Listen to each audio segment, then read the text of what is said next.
Jadi kegiatan kita hari ini adalah bimbingan kelompok. Apakah dari teman-teman sudah pernah ada yang mengikuti bimbingan kelompok sebelumnya? Jadi kakak jelasin sedikit ya. Jadi bimbingan kelompok itu adalah salah satu layanan bimbingan konseling yang dimana menggunakan dinamika kelompok untuk membahas isu-isu yang terkini atau yang sedang viral, yang dimana tujuannya itu untuk melatih public speaking dan menambah ilmu pengetahuan juga. Apakah ada yang mau ditanyakan? Tidak. Oke, jika tidak ada, kalian tahu nggak kenapa sih kita duduknya setengah lingkaran kayak gini? Kan? Baik, terima kasih. Betul ya yang dibilang. Ada yang mau kasih pendapat lagi? Kalau ada yang kasih pendapat, Baik, terima kasih. Jadi betul ya yang dibilang teman kita tadi. Kenapa duduknya setengah lingkaran? Supaya kita bisa saling menatap, saling berhadapan, tidak ada yang saling membelakangi. Jadi kita bisa mendengar dengan jelas apa yang dikatakan oleh teman kita gitu. Dan juga nanti di sini ketika kalian mau berpendapat diharapkan untuk angkat tangan terlebih dahulu. Ketika dipersilahkan baru kalian berbicara, dan jangan ada yang memotong pembicaraan satu sama lain. Paham? Oke. Sebelum kita ke bimbingan, ada beberapa hal yang perlu kita perhatikan, yang dimana teman-teman di sini nanti ketika memberikan pendapat harus secara sukarela tanpa adanya paksaan dari siapapun. Gitu. Terus nanti juga teman-teman terbuka, apa yang mau disampaikan silakan terbuka. Di sini kita akan mendengarkan sama-sama. Terus juga dalam berdiskusi kita nggak boleh memandang atau menyinggung suku, agama, ras, budaya ataupun adat tertentu, gitu. Dan juga yang terakhir itu kerahasiaan. Teman-teman di sini diharapkan untuk menjaga rahasia. Jadi apapun yang kita bahas di forum ini cukup kita yang tahu, jangan dibawa ke luar forum. Gitu. Apakah ada yang ditanyakan?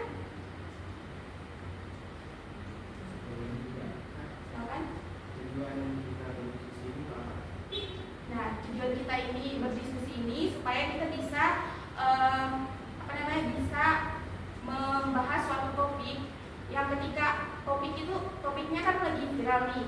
Topik ini bisa negatif, bisa positif. Yang negatif supaya kita bisa tahu caranya menanggulangi. Seumpama nih ada topik tentang kenakalan atau apapun itu, kenakalan remaja. Jadi kita tahu nih apa sikap yang bisa kita lakukan dalam menghadapi suatu masalah itu. Paham? Ada yang mau ditanyakan lagi?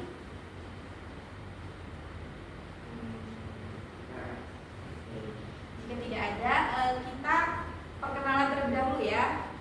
Baik, di sini perkenalan kakak dulu. Perkenalannya nama panggilan, terus kelas dan cita-cita ya. Oke. Perkenalan dari kakak dulu. Perkenalkan, nama kakak Wahimi. Bisa kalian panggil Kak Ayu. Kakak berasal dari Belakang Gayus. Ada yang udah pernah ke Gayus? Terus kakak kuliah di Universitas Islam Negeri Araniri, jurusan bimbingan dan konseling Islam. Baik, selanjutnya siapa lagi yang mau perkenalan terlebih dahulu? Silakan. Nama saya Aira Rizka, panggilannya Aira, kelas 1. Psikolog. Say hi dulu ke Aira. Halo Hai, Aira. Aira. Selanjutnya siapa lagi nih yang mau perkenalan? Silakan. Hai semuanya, perkenalkan nama saya Edwin Gufran. Biasa dipanggilnya Gufran.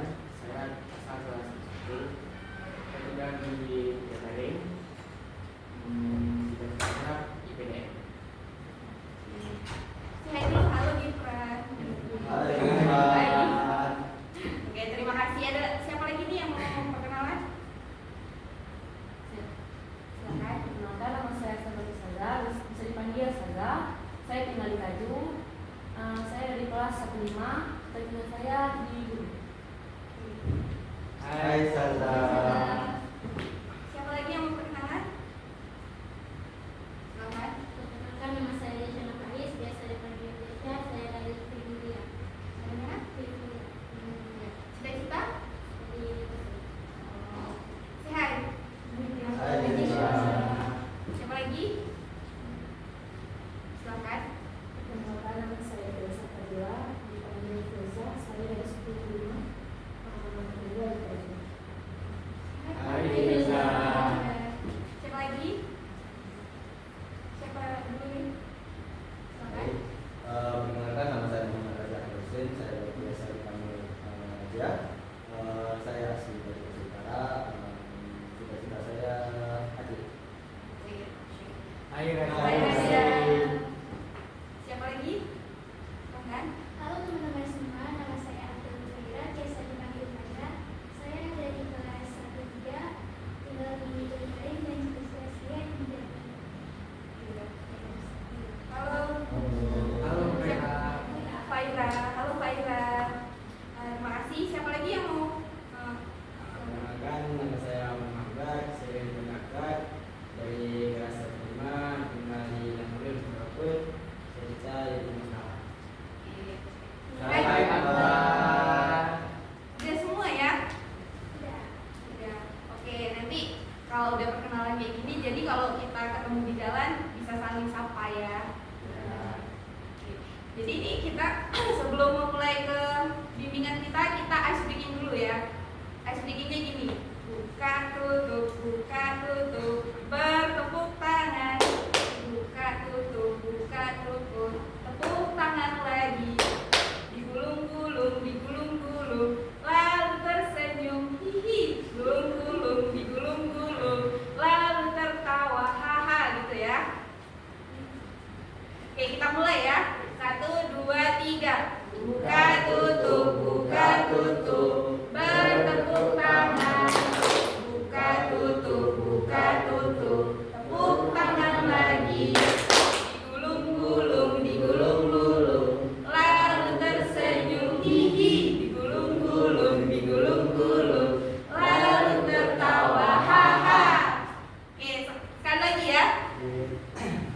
1, 2, 3. Buka tutup, lalu bertangan. Buka tutup, tepuk tangan lagi. Digulung-gulung, lalu tersenyum, hihi, digulung-gulung, lalu tersenyum, haha. Oke.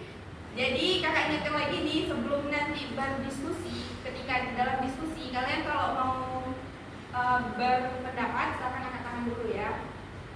Oke, udah paham semua? Oke. Tadi kan kakak udah jelasin bimbingan kelompok itu nanti kita membahas suatu isu kan atau topik. Jadi kakak minta dari kalian satu-satu untuk memberikan satu topik yang akan kita bahas nantinya. Oke? Siapa nih yang mau kasih topiknya terlebih dahulu? Silakan. Bang Mika. Kenapa? Karena sekarang udah banyak ajaran Islam yang udah melenceng dari syariat. Bagus ya, sangat bagus ya. Apakah dari teman-teman ada lagi? Silakan. Juga saya mengucapkan dan bilang tentang uni. Kenapa? Karena sekarang banyak terjadi wisata-wisata di pelosok atau pelosok uni itu sudah berjalan. Bagus ya. Terima kasih. Ada lagi yang mau kasih topiknya? Mungkin saya akan mengangkat topik tentang harga emas di Aceh ya, yang mana sudah naik secara 2 kali lipat lagi bilang.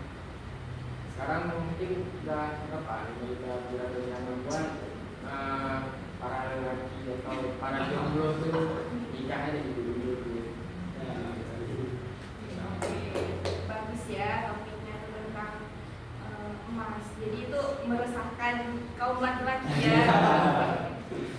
Oke, terima kasih. Siapa lagi nih? Silakan. Baik, saya akan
kan fenomena itu banyak. Jadi kita bahas narkoba, soalnya makin banyak orang narkoba.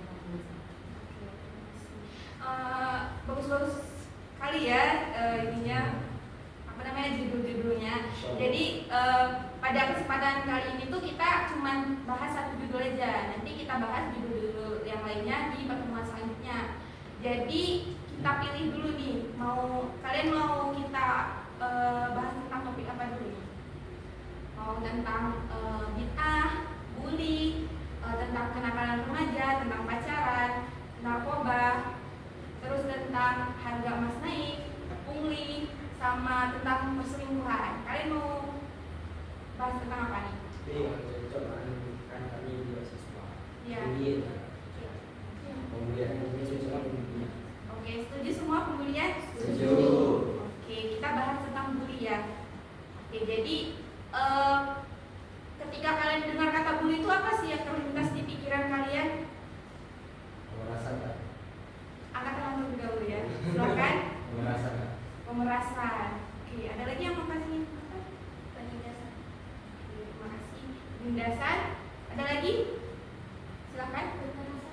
Kekerasan. Iya, terima kasih. Ada lagi? Ini nama orang tua. Oke. Ngejek ya, ngejek nama orang tua. Terima kasih. Ada lagi? Ini banyak, tapi yang paling parah bikin korban trauma. Iya. Terima kasih. Ada lagi yang masih pendapat? Ada lagi?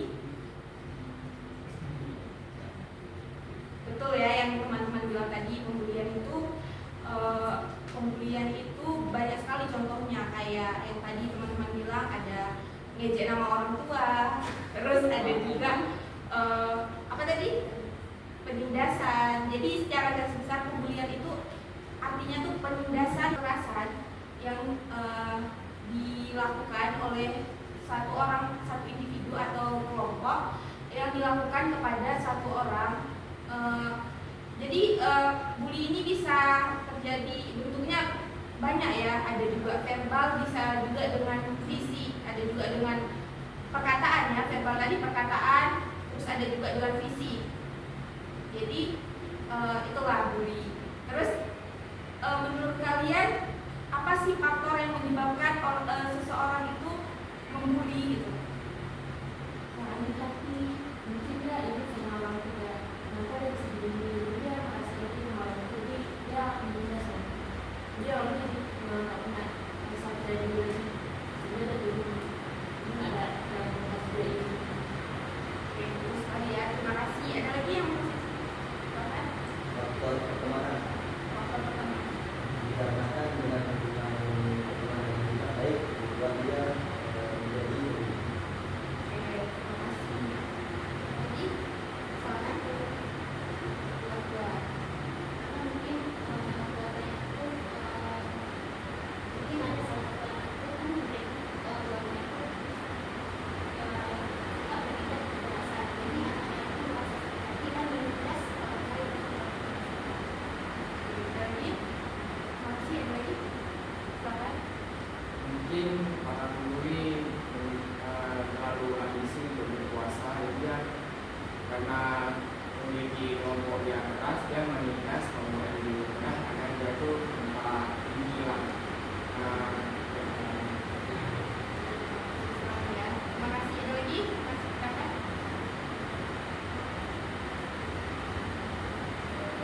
Ada lagi?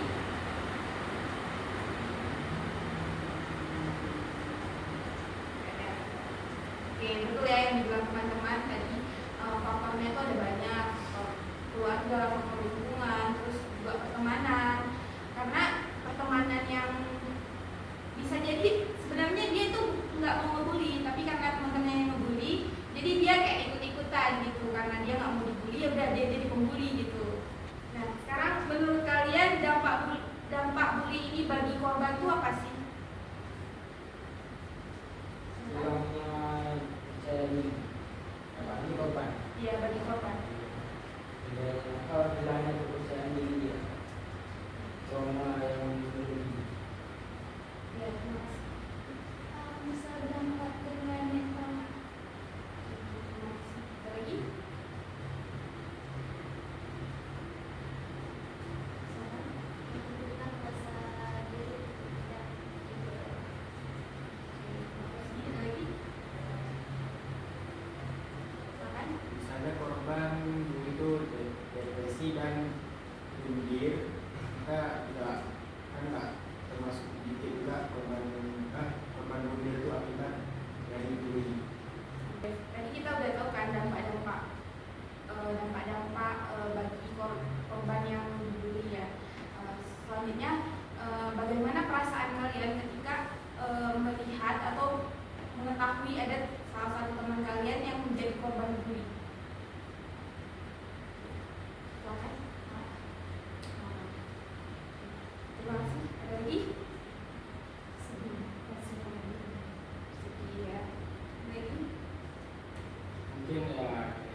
pasti kita marah ya, kita marah. Gak mungkin kan kita biarin aja teman kita dibully kayak gitu. Pasti kita marah, melaporin kan. Terus sikap seperti apa sih yang seharusnya kita tunjukkan kepada teman kita yang terkena bully? Sikap seperti apa sih yang kita tunjukkan? Kalau menurut saya, apalagi teman kita udah shock, kita harus semangatin dia buat dia kembali percaya diri dengan cara ajak dia liburan atau yang negatif. Yang positif. Nah, yang positif. Yang positif. Ya. Yang positif. Ya, terima kasih. Ada lagi yang positif? Silakan. Mungkin kita akan merangkul korban tersebut, terus memberikan solusi gimana agar dia bisa keluar dari masalahnya. Oke, terima kasih. Ada lagi yang kasih pendapatnya? Silakan. Saya setuju dengan jawaban aku tadi. Dengan cara buat teman kita dulu itu bersih, belajar rasa percaya diri. Mungkin nanti dia nggak berani ke sekolah, nggak ada dibully, teman-teman di sekolah. Jadi dengan kita tenangin dia, mungkin dia bisa lebih berani lagi ke sekolah. Jadi kalau misalkan kita nggak buat lagi, berarti ya hal yang paling pertama adalah dia sekolah, mungkin sekolah yang lain daripada pendidikan. Terima kasih. Ada lagi yang kasih pendapat? Silakan.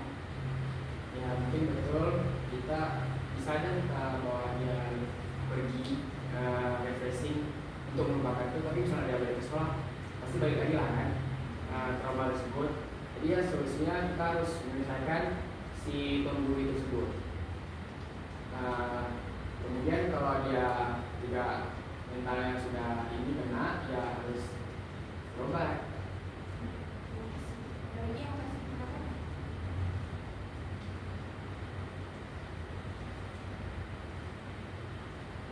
Silakan. Benar kaitan dengan saya membawa kita untuk berobat dan berkonsul pada pihak psikolog. Mungkin mereka bisa membantu untuk menghilangkan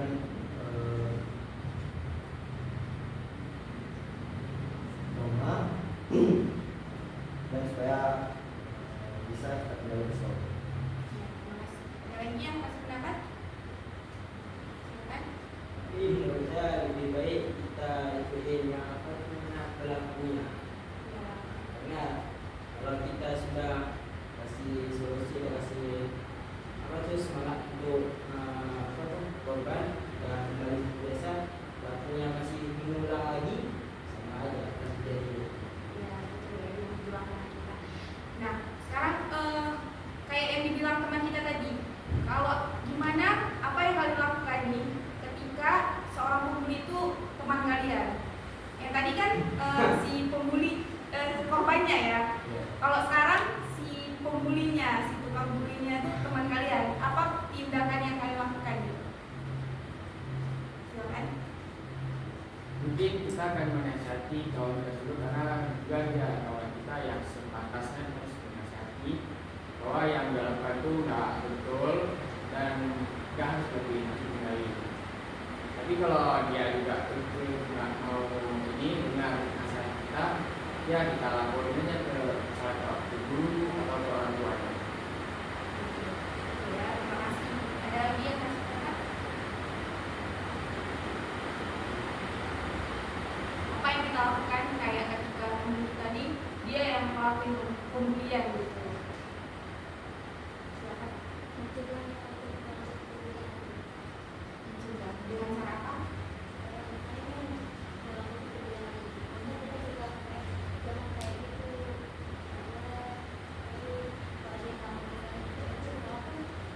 Betul ya, menasehati ya, bukan nasehatin. Ada lagi yang kasih pendapat?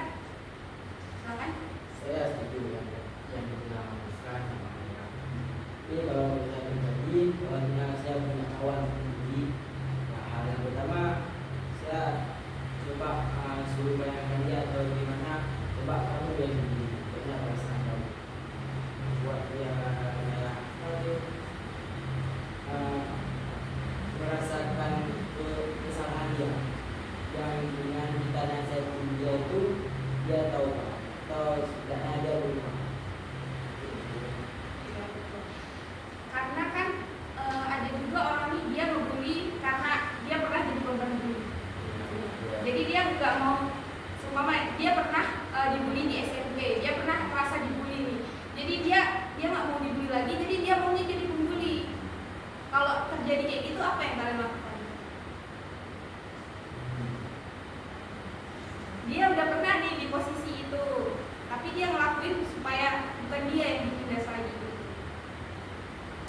bagi saya yang kira-kira yang berbangun. Terima kasih. Ada lagi yang masih pendapat? Silakan. Mungkin korban bully yang menjadi bully itu kan dia seperti membalas dendam. Jadi kita harus menyadarkan ke dia kalau balas dendam itu akan menghasilkan positif untuk diri dia sendiri dan untuk orang lain. Jadi lebih baik dia tuh melakukan hal positif agar itu baik untuk dia dan orang sekitar. Terima kasih. Ada lagi yang masih pendapat? Silakan. Jadi pendapat saya itu mengajarkannya untuk berlaku baik dan bergaul dengan teman baik supaya apa? Supaya dia tidak mengulangi kesalahan-kesalahan atau mengulangi kesalahan-kesalahan yang telah dialaminya dan melakukannya kepada orang lain. Terima kasih. Ada lagi yang masih pendapat? Silakan. Saya ada dia kalau misalnya posisi dibeli itu kan kayak jadi saya dia lagi kalau saya dibeli itu nggak ada. Terima kasih. Ada lagi? Silakan. Terima kasih.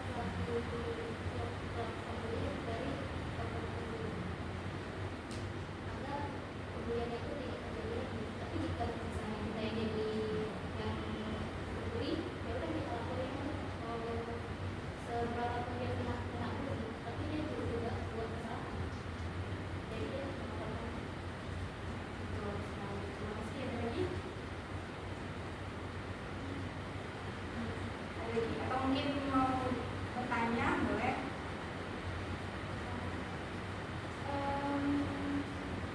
Tadi kata Aira melaporkannya kepada BK atau yang berhubungan. Bagaimana kalau korban bully itu nggak berani untuk melapor? Karena ada rasa takut mungkin sekali atau malah si yang ngebully ini makin memuncak. Oke, terima kasih ya. Bagus sekali pertanyaannya. Gimana nih pendapat teman-teman? Silakan. Siapa dulu? Silakan. Jadi kita tahu dia korban bully, kita merangkul dia terus kita tanya jika dia berani melapor, jadi kita tetap kawanin, tapi kalau dia nggak berani kita yang laporin. Terus misalnya udah kita laporin, gurunya juga kayak nggak denger, nggak merespon, atau bahkan membela si pembulinya, kan banyak yang gitu. Jadi kita misalnya laporin ke orang tuanya agar bisa tidak lanjut. Oke, terima kasih. Ada lagi yang mau kasih pendapatnya? Silakan. Kan kayak bilang nggak terus laporannya. Tapi kalau orang tua yang juga laporin namanya Gimana tuh kalau mama nih udah dilaporin, tapi orang tuanya nggak peduli nih sama anaknya, gimana tuh? Silakan. Siapa dulu tadi? Boleh, silakan. Jika orang tua kita peduli dengan anak-anak yang belum melakukan pembelajaran, maka kita harus melakukan laporan kepada yang berwajib. Karena kan dengan yang berwajib mereka akan menjelaskan semua. Terus sekali ya. Ada lagi yang mau? Silakan. Sedikit tambahan ya bagi saya, ada komunitas yang melakukan perlindungan kepada anak. Mungkin kita lebih bisa kan ada sosmed, saya kita lapor di situ lewat WhatsApp-nya mungkin agar bisa ditindaklanjuti jika orang tua atau gurunya tidak merespon. Ada lagi yang masih pendapatnya? Silakan. Oh, enggak. Silakan.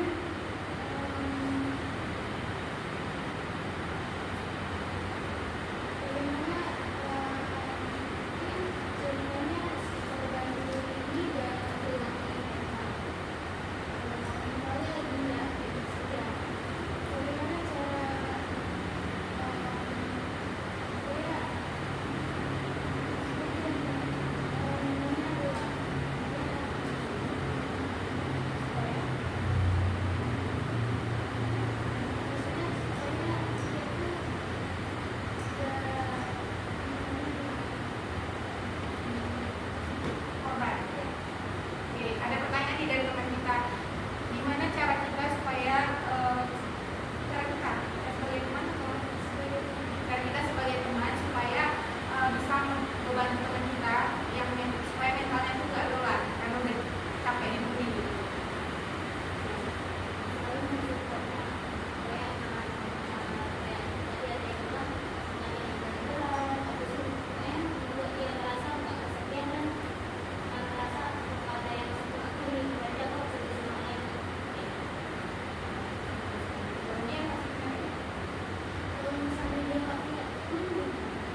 harus kayak yang ngerangkul. Jadi kayak dia bilang, ya tuh kamu tuh lah sendiri lah, aku ada untuk enggak. Jadi dia bisa cerita kita, terus kita bantu dari solusi. Terus misalnya kayak orang tuanya nggak peduli sama anaknya, ya gimana pun dia pasti punya saudara. Nggak mungkin dia nggak punya kawan atau apa kan, emang impossible gitu. At least ada kayak saudara dekatnya atau semuanya, jadi dia bisa cerita terus semuanya, terus bisa membantu dengan ini harapan dia tuh bisa hilangin rasa takutnya. Iya, itu ya. Tadi ada lagi yang mau kasih pendapat? Silakan. Tapi kalau menurut saya tadi sekarang ini saya lihat kawan ini tidak ada kesalahan, dia punya kesalahan dan juga kita ada hiburan kita, tidak orang itu ada yang baik. Jadi juga bagusnya kita ikuti apa ini dalam hal ini. Kita sekarang kita berdoa dalam kayak dia kalian ada kontrol. Karena dalam rumah kita ini terjadi dia ajak berbicara. Jadi kita sebagai manusia pasti ada rasa empati yang di diri kita. Saya sudah kayak di belakang kita sudah ada hanya kita, pasti kita ada merasa kasihan. Jadi ketika kita melihat ada teman yang satu yang mungkin dia introvert, karena introvertnya dibully, terus dia nggak punya teman, kita bisa mendekati teman itu. Jadi terus kayak yang tanya tadi, kalau dia emang nggak punya teman cerita, kan udah ada alternatif lain kayak ke psikolog atau konselor. Ada dia mau kasih pendapat atau bertanya? Bagaimana jika si pelaku pembunuh itu dia punya keinginan kayak dia tuh anak dulu misalnya dia mau di sekolah dulu ada peduli masyarakat, dia punya orang tuanya tuh udah TNI atau polisi gitu, atau apalah institut yang itu dia kayak punya keinginan yang kuat, atau dia punya kayak kelompok tuh yang dimana kalau kita laporin dia ini nggak percaya. Jadi ada pertanyaan yang tadi, ada yang mau menanggapi? Pasti setiap ketinggalan itu ada kelemahan. Jadi kelemahan dia. Kawannya laporkan ada yang bilang, ajak kawan-kawannya dari ajak pemerintahan, bawa pemerintahan India, bawa ke pemerintahan. Sekali ya. Dan sekarang kita banyak lihat kasus-kasus kan di internet kayak kalau belum viral belum ditangkapi. Ingat kalau kasus itu udah viral baru nih kepolisian semua kayak mendekat. Sebelum viral susah kali karena dia punya backingan kayak anak DPR, oknum ya, oknum anak DPR. Terus juga kalau di sekolah mungkin dia anak kepala sekolah punya backingan yang berpengaruh gitu. Gimana nih menurut kalian?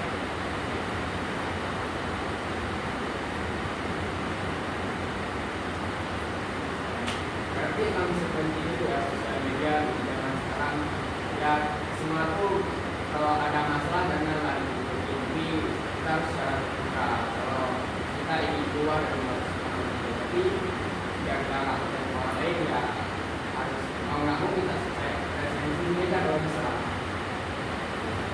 Oke, selanjutnya apa nih tanggung jawab kalian sebagai remaja untuk bisa menciptakan lingkungan yang aman dan bebas dari bullying?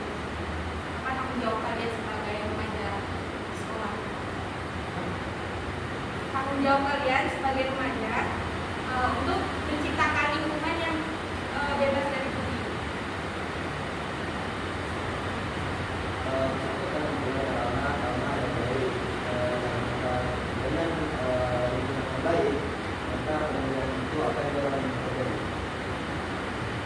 Terima kasih. Ada lagi yang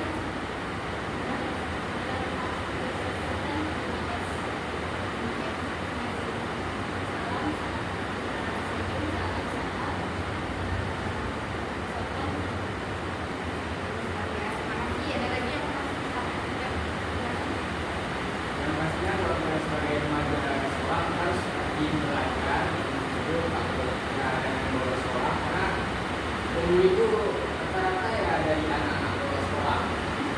Ya mungkin ada yang di sekolah yang di bawahnya kayak itu lebih tinggi karena tapi kita kalau kita dengan banyak guru otomatis kita berpengetahuan luas, terus kita bisa saling berbagi, sharing-sharing ilmu kita supaya kalau kita tuh nggak melakukan hal sendiri. Ya, ada lagi yang mau kasih pendapat? Saya setuju seperti itu. Sosialisasi. Karena di sekolah buat semua sosialisasi atau di sekolah kelas kan ada organisasi di setiap sekolah. Organisasi lah buat sosialisasi tentang diri. Yang kita buat itu banyak atau banyak juga sekarang itu. Oke, makasih. Ada lagi?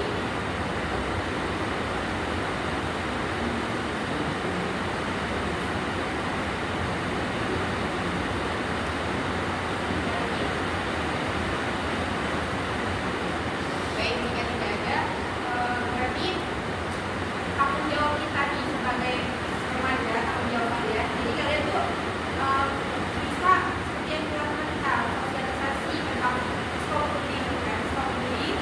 Terus juga sebenarnya bullying ini nggak apa namanya, bukan cuma korban yang harus kita sejahterakan, namanya harus kita bawa ke psikolog gitu, tapi si pelaku juga sebenarnya, karena pelaku ini nggak mungkin dia membuli kalau nggak ada sebab. Mungkin dia ada masalah di keluarganya, ada masalah di masa lalunya, ada trauma, jadi dia membuli. Jadi itu juga perlu kita perhatikan. Dan juga tanggung jawabnya melapor. Melapor itu penting. Kita jangan takut melapor gitu.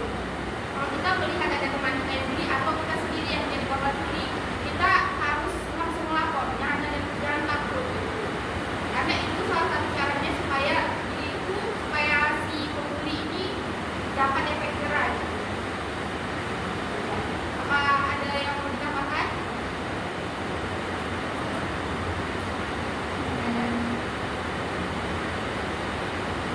Oke, kita udah panjang lebar ya, udah panjang ya kita membahas tentang bully ini. Jadi menurut teman-teman apa sih kesimpulan dari pembahasan kita tadi? Coba dulu, silakan. Di pembahasan kita ini kita sudah membahas tentang bully. Jadi dari pengertiannya ya begitu satu tindakan kekerasan atau kekerasan yang dilakukan oleh satu individu atau kelompok yang atau individu yang lebih lemah dari kelompok tersebut. Terus kita juga bahas bahwa bully itu ada yang verbal dan non verbal. Terus juga bisa aja bully itu dari sosmed kan. Orang-orang yang membuat akun anonim untuk komentar mencaci kan. Terus juga kita sudah membahas dampak-dampak dari kemudian dan juga solusi agar kemudian itu tidak terjadi. Makasih. Ada lagi yang pas silakan. Stop ini rusak agregasi. Terima kasih. Ada lagi yang mau?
Thank you.